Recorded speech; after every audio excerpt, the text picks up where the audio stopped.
Thank you. Good morning and welcome to this additional meeting of Cabinet being held on Thursday, the 8th of April 2021. My name is Councillor Doug Oliver, Leader of the Council. This meeting is being held remotely and is being live streamed via YouTube, and the recording of it will be available afterwards on our website. Councillors and officers are reminded please to put their mobile phone on silent if they have one near them, and leave their cameras on and mute their microphones when not speaking, as this will reduce feedback and background noise and saves bandwidth to prevent loss of connection. I will first do a roll call to check all members of Cabinet who are expected to attend are present, and as I say your name, please turn on your microphone and confirm you are connected. Members of Cabinet: Councillor Christine Bayliss. Present. Councillor Jay Brewerton. Councillor Terry Byrne. Councillor Kevin Dixon. Present. Councillor Catherine Field. Present. Councillor Sue Prejac. Present. Councillor Hazel Timpey. Present. Councillor Jonathan Vinehall. I believe there's an apology for non-attendance. Other members joining us today, Lisa, can you confirm that any other members present in the room? If your name is not called out, your surname into the chat facility so your attendance may be recorded. Thank you, Chairman. I've noted councillors Mrs Cook, Cortell, Drayson, Gray, Madeley. Thank you, Lisa. Officers joining us today are Malcolm Johnson, Chief Executive, Robin Venard, Assistant Director Resources, and Chris Watchman, Revenues and Benefits Manager. The Democratic Services Officer today is Lisa Cooper. Members of the committee will be making the decisions today by named vote. Lisa will call out each member in turn and they will either answer for, against or abstain. Members, please remember to turn on your microphone again at this point. Please turn off again after voting.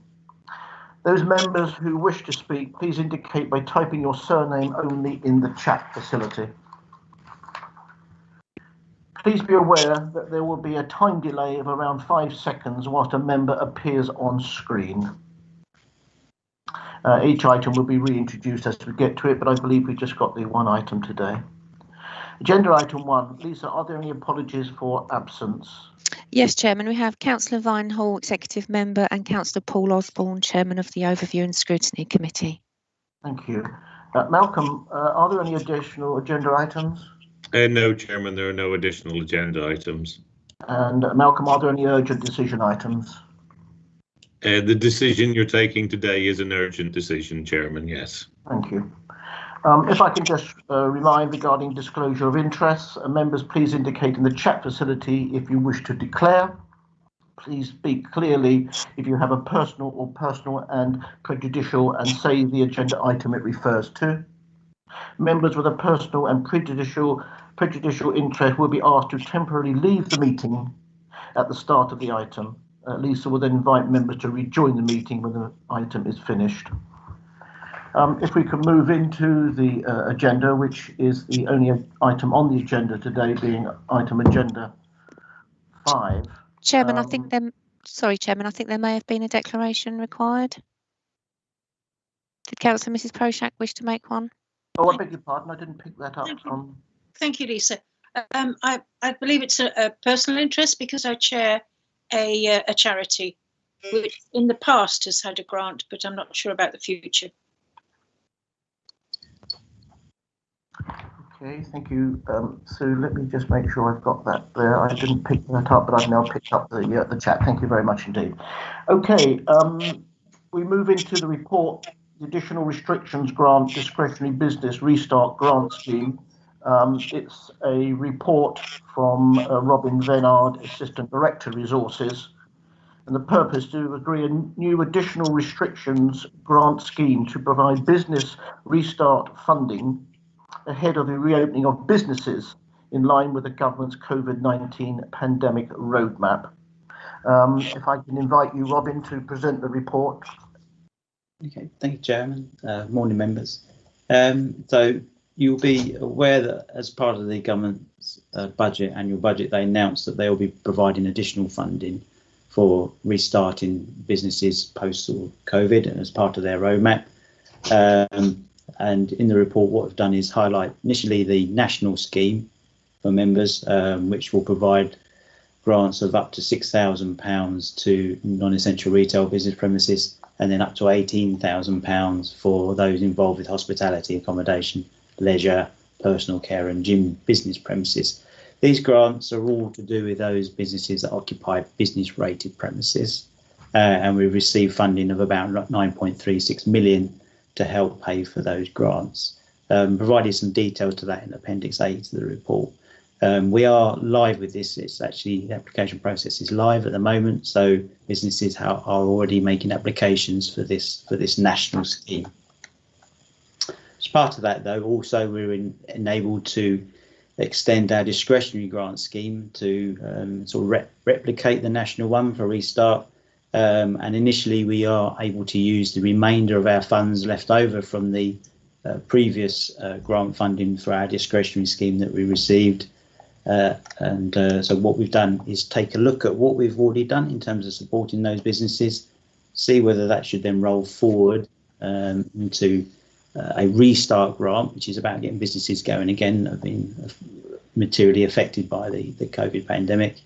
And we've set out some comments about the original discretionary scheme sectors in Appendix B for members, and then making some proposals about which ones we want to take forward into this Restart grant. And then in paragraph 7, we set out there the areas and the grant amounts that we're suggesting for each of those type of category of business sector. These try to mirror where we can the national scheme. So, for example, bed and breakfast mirrors the accommodation scheme, but this will be for B&Bs that are still subject to council tax rather than subject to business rates. There's no, regard to paragraph 8 and charities, there is no mention within the guidance specific to charities, and although previously we have supported this sector, but do remember that charity shops are covered by the national scheme and so are not affected by that omission from any guidance from government. So in terms of our funding position, as at the sort of towards the back end of March, we paid out 1.5 million of the 2.7 million of grant funding we'd received from government, and therefore, based upon the numbers of applications received in those business sectors previously, we estimate that some £860,000 of grant will be paid out under this new discretionary scheme, and that would leave some £300,000 left, for which we've identified some further proposals that we are seeking guidance from government on. BEIS, the government department responsible for this, and hopefully we'll receive that guidance shortly. Haven't received it yet, but the intention is to try and expand the use of the remaining grant fund monies to help with certain businesses, for example, where they failed to reply before, also in promoting the Rother area in order to encourage new business to set up or relocate into Rother, and then also set aside, suggested £200,000 to enable a business startup sort of a scheme that could lead to either bringing in new businesses or expanding existing businesses with the intention of increasing employment opportunities in the district. So those last two proposals have been referred to as the Business, Energy and Industrial Strategy Department for Government, and we're waiting on that guidance, but hopefully we can proceed with that, and we'll get that set up in the next month or so that we can make a real difference with what funds remain for us. There was further funding available from government, but we needed to expend our initial allocation by the end of June, and we're not expecting that to happen, and therefore we may not well qualify for that. If we can, we will do, and we'll try and create the, if we can get enough money out the door, we can make that commitment to government. But I'm just caveating that at the moment that we may not be able to access that additional funding that the government have also announced. Happy to take any questions from members. I've got Chris here as well. Chris will know a lot more detail than me, because obviously he's been running these schemes for the last year or so. So Chris is there to help us as well. Thank you, Chairman. Thank you very much, Robin. The work you and Chris and officers have put in, and I'm also aware that members have been in contact with you in order to bring this report together today. I think the key things I think that come out of this is really discretion, need, and consistency, and I think that's an important way forward in making sure that we're able to have the executive discretion to provide for the needs of businesses that really are in need. And there's a consistency with how we proceed forward. I'm not sure there are any questions at this stage. There is a question, Councillor Bayliss. Yes, thank you, Chair. I just wanted to say, first of all, thank you very, very much to Robin and the team in the grants team. I know it's a very small team. But the performance has been really excellent in relation to sort of processing grant applications. We've done exceptionally well when you compare us to other authorities across East Sussex, which is really, really brilliant. And I know from talking to several residents that the sort of one-to-one personal support has been really top-notch as well. And for a lot of people in business, a lot of the sort of criteria and the wording and all the rest of it is sometimes a bit difficult to fathom. So I'd like to pass on that sort of personal thanks, I think, to the team. I've got a few sort of comments to make, and as I say, I'm always in constant conversations with Robin and Chris about these schemes, and especially the discretionary schemes. Don't forget, those businesses that operate out of premises or with business rates, it's fairly simple for them to apply for support. You have to be able to sort of give your business rate number, say whether you've been closed or not, or whether your business has been severely restricted, and it's a sort of fairly straightforward process. But for a lot of people who are working from home or working on the road, if you like, plumbers, electricians and things like that, it's been a lot more difficult. So I would I just looking at the numbers, we've got £2.7 million to give out in discretionary grants, and to date we've only managed, but our criteria has allowed, if you like, £1.5 million to be given out, which leaves £1.2 million still in the pot. And as Robin has said, we need to have spent that money. We need to get that out to businesses in order to qualify for a next tranche of money from this £425 million pot that the government has made available to local authorities. So it is really, really important that we sort that out and make sure that we do spend that remaining £1.2 million. I would quite like us to re-examine the criteria for the assisted restriction grants on the discretionary side, just to make sure that we are helping every business that we possibly can in Rother. While we've still got, over £1 million unspent, we ought to be just making absolutely sure that everybody's business is protected if we can, because a business that goes goes under at the end of during COVID or at the end of COVID, it is a business where somebody's unemployed, a mortgage that might not be paid. So it is really, really important that we continually challenge ourselves. Are we doing enough? Are we reaching the right sort of businesses? So I would quite like further conversations to continue over the next month or so about what we can do, and we must make sure that we're in a position to get a further tranche of this £425 million. So that would be my suggestion, and I'm very happy to second the proposal today. Thanks for those observations, Christine. Robin, are there any points there that you would like just to clarify on? I just wanted to make sure, obviously, that if members are supportive of what's in front of them today, that we can get on and make that live before carrying out any further work or any further review. Yes, clearly we can look at what other opportunities there are to help businesses.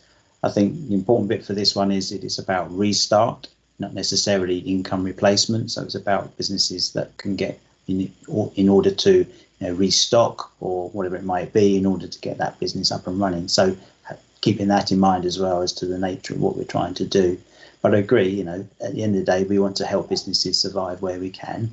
But sometimes my concern, obviously, is when you see the sums of money that we're looking at, quite often that's not the difference between failure and survival. Quite often this is about trying to meet some of those day-to-day costs that they need to meet now.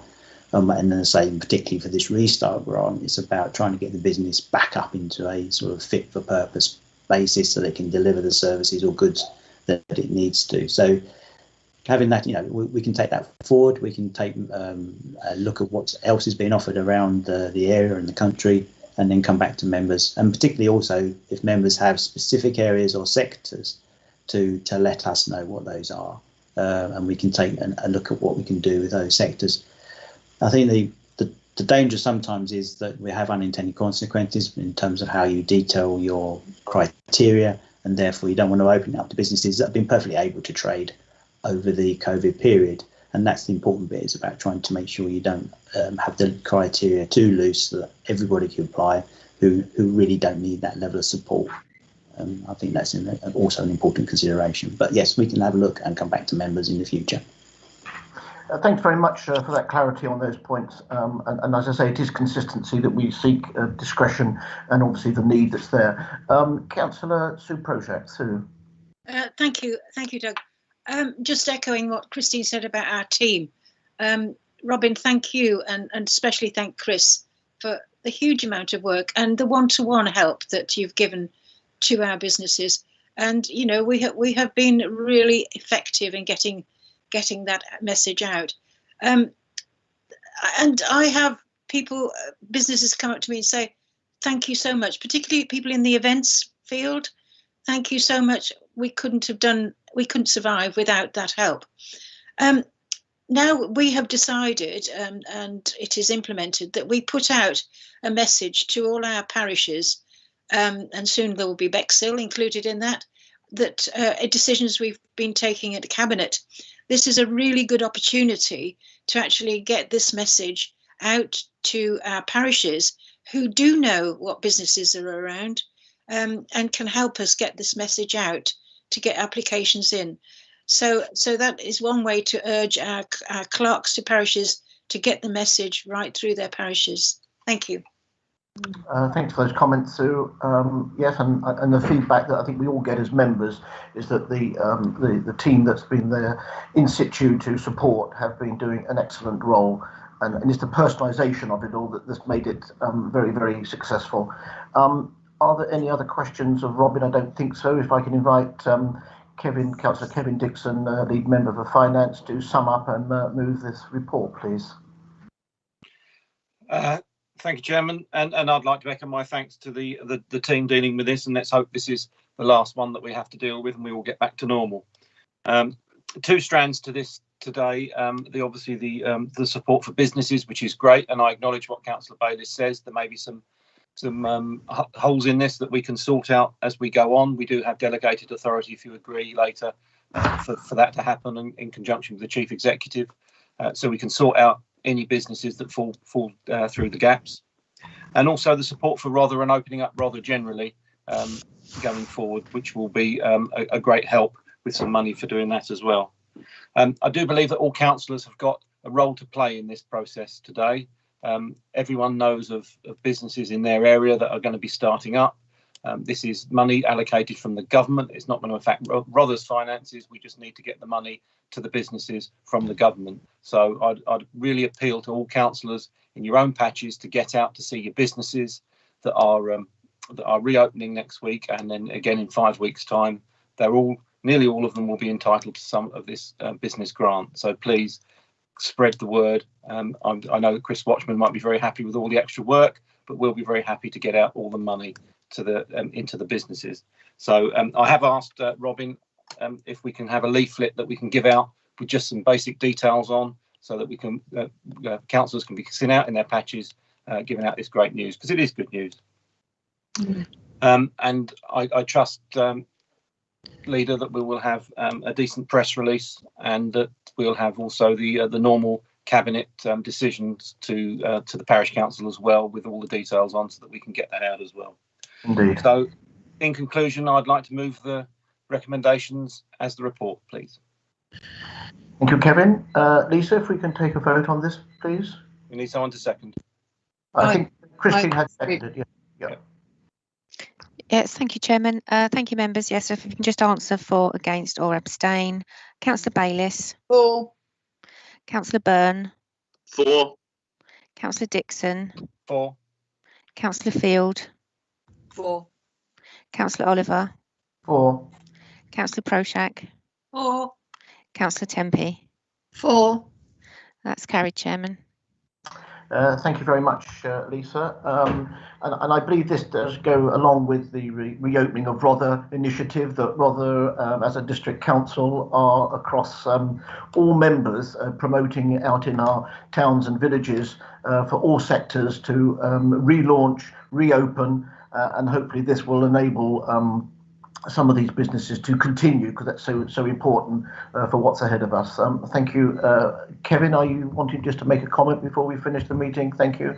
Yeah, I didn't want to bring it up earlier because I want to confuse matters, but the discretionary lockdown grants have closed. But if there's any councillors that hear of anyone who maybe should have applied for the lockdown grants, and if they didn't, then maybe they could contact Robin, and we'll see if we can help.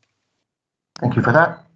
And thank you for everyone for attending this morning, and the meeting will officially close at 10:22, if that's fine. Thank you very much for attending, and have a good day.